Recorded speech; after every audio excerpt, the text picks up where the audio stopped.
आज हम बात करने जा रहे हैं बीजेपी के राज्यसभा के एमपी गुलाम अली खटाना जी से। सर, जेके न्यूज़ टुडे में आपका बहुत बहुत स्वागत है। जी स्वागत है। हम आपसे ये जानना चाहेंगे कि असेंबली इलेक्शंस में बीजेपी ने 29 सीटें जीती। ये जम्मू कश्मीर के लोगों के लिए क्या मायने रखता है? देखिए, जम्मू कश्मीर में भारतीय जनता पार्टी जो है देश के वज़ीर आज़म नरेंद्र मोदी जी की रहनुमाई में और वज़ीर दाखिला अमित शाह जी और यहाँ का एलजी प्रशासन, उसमें जो चुनाव हुआ है, भारतीय जनता पार्टी एक जम्मू कश्मीर की मेन पार्टी उभर के आई है और सबसे ज़्यादा वोट मिले हैं। और जम्मू कश्मीर के लोगों ने एक इसको अल्टरनेट समझना शुरू करा है। जी, गुज्जर समुदाय के लिए इसका क्या महत्व है? देखिए, भारतीय जनता पार्टी तो ऐसे रिलीजन में, सेक्ट्स में, कम्युनिटीज़ में तफरीक नहीं करती। और जो लोग यहाँ सत्ता में रहे हैं उन्होंने एक जम्मू और कश्मीर में एक बड़ी खाई पैदा करी थी। इसके अलावा राजौरी, पुंछ में गुज्जर और पहाड़ी में खाई पैदा करी थी। और कई सेगमेंट्स में छोटे जो माइक्रो यूनिट्स हैं, माइक्रो कम्युनिटीज़ हैं, जैसे ओबीसी था, उसको 2% रिजर्वेशन थी, हमने उनको 8% तक रिजर्वेशन दिया है जम्मू कश्मीर में। गुज्जर, बकरवाल, गद्दी, सिप्पी और उसके अलावा शेना कम्युनिटी, क्योंकि जो लद्दाखी भी था हमारे साथ ट्राइबल, वो तो अलग हो गया रीऑर्गेनाइजेशन के बाद, तो उसमें हमें एसटी स्टेटस मिला है। यहाँ फॉरेस्ट राइट्स एक्ट एक्सटेंड हुआ है, ट्राइबल अटोरिटीज एक्ट एक्सटेंड हुआ है और एक फर्स्ट टाइम समाज को रिकॉग्निशन मिली है। जी, आप क्या समझते हैं कि जम्मू कश्मीर में इस समय अहम मुद्दे कौन से हैं जिनको अर्जेंटली इस टाइम पे एड्रेस किया जाना चाहिए? देखिए, जम्मू कश्मीर पे बड़ी मुश्किल से हमने पीस, अमन लाया है। पहले जो सरकारें रही हैं यहाँ, वो गरीब बच्चे जो थे वो मज़दूर के, किसान के स्टोन पेल्टिंग के लिए इस्तेमाल करते थे। हमने उन बच्चों को स्कूल में भेजा है, खेल कूद के लिए भेजा है और आज किसान अपनी खेती की तरफ जा रहा है।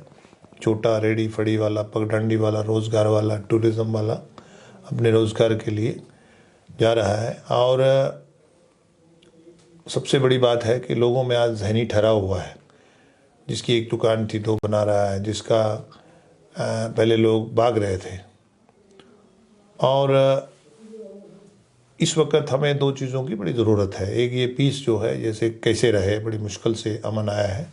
यहाँ स्टोन पेल्टिंग हर दिन कैलेंडर लगता था और जो बड़े बड़े नेता हैं Z++ सिक्योरिटी में रहते हुए ये बड़ी मुश्किल से 1000-500 इस तरह के वोट से लेके ये 10,000-5,000 वोट लेके ये एमपी बनते थे, एमएलए बनते थे।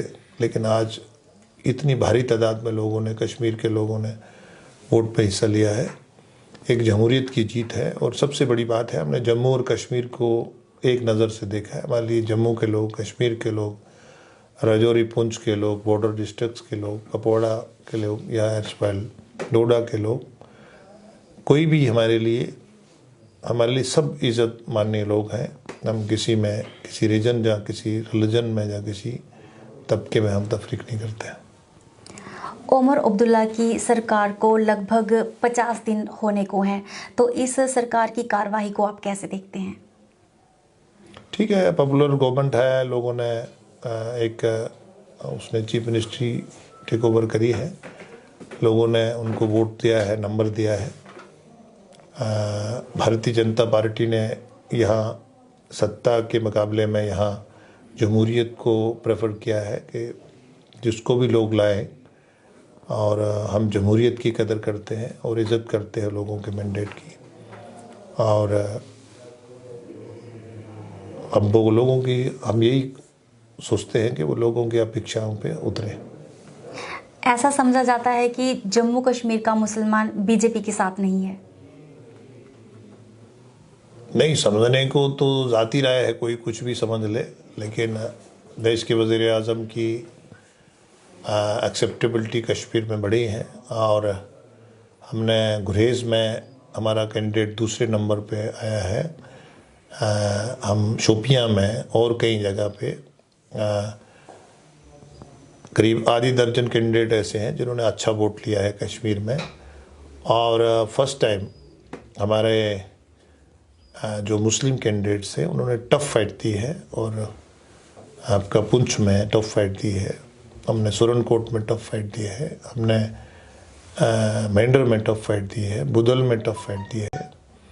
हमने कई जगहों पे जहाँ मुस्लिम पॉपुलेशन ज़्यादा है, हमारे मुस्लिम कैंडिडेट थे, हमने कंपैरेटिवली बहुत अच्छा वोट दिया है और मुसलमान एक इसको भारतीय जनता पार्टी को एक अच्छा अल्टरनेट समझते हैं।